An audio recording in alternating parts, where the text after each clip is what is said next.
Amina. Bwana Yesu apewe sifa. Naitwa mtumishi Jovin kutoka Gospel Alarm. Katika audio hii napenda kuzungumza kitu hapa kwamba jenga uthamani, jenga uthamani, jenga uthamani, jenga uthamani. Kwa chochote kile unachokifanya lazima ukitengenezee uthamani. Wewe mfanyabiashara unauza nyanya sokoni hapo, umeweka nyanya hapo chini. Hata hizo nyanya mafungu matano lazima uyatengenezee uthamani. Sio tu kwamba ni mafungu matano ukafanya tu ili mradi siku imeenda. Kuna watu wanashindwa kufikia baraka zao kwa sababu kitu wanachokifanya hawakijengei uthamani, hawakitengenezei uthamani, hawakitengenezei uthamani. Yaani mtu anafanya kitu ili mradi tu amefanya, siku imeanza imeenda, ili mradi tu kafanya hicho kitu bila kujua kwamba tuzo siku zote inakuja sio kwa kuwa umefanya. Tuzo inakuja kwa kuwa umefanya kwa namna gani, umefanya kwa uthamani wa namna gani. Chochote unachokifanya lazima ukitengenezee brand, tengeneza uthamani. Kiwe yani tafuta ni namna gani utakifanya kwa hali ya juu. Haijalishi, unajua kutengeneza, kufanya kitu sio lazima uwe na pesa. Nachozungumza hapa hakihusiani na pesa kabisa. Hiki kitu nachozungumza ni kwa wote, hakihusiani na pesa. Hakihusiani na pesa. Kinahusiana na wewe kuwa tayari kutengeneza uthamani kwa chochote kile unachokifanya. Uko kwenye mahusiano, umeingia kwenye mahusiano, lazima uyatengenezee uthamani. Sio kwa kuwa umeshamtambulisha huyo mwenzi wako ukaona bora aliende tu, mtaingia tu uko kwenye ndoa. Lazima uyatengenezee mahusiano yako uthamani, lazima yawe na thamani. Hakikisha kwamba yanakuwa na thamani. Wewe mfanya biashara, nimeshazungumza.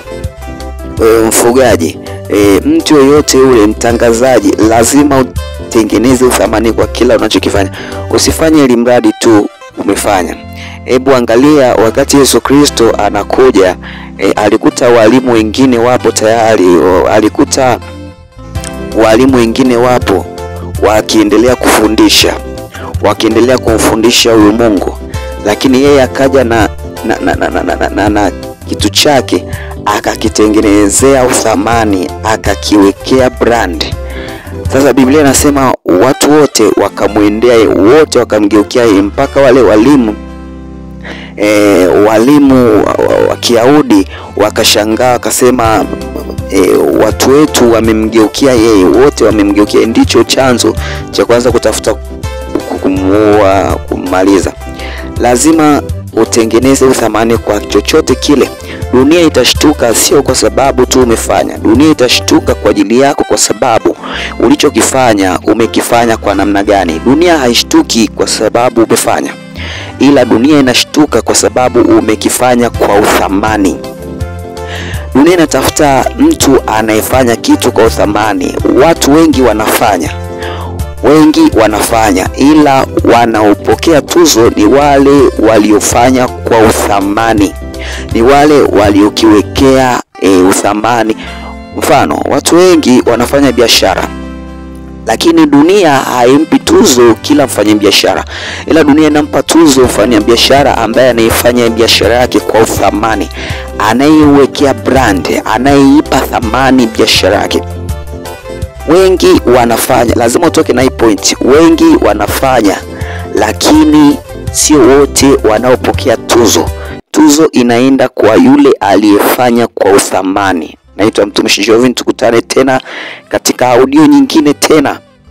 Utapata maarifa mbalimbali na yatakusaidia. Mungu akutangulie. Amen.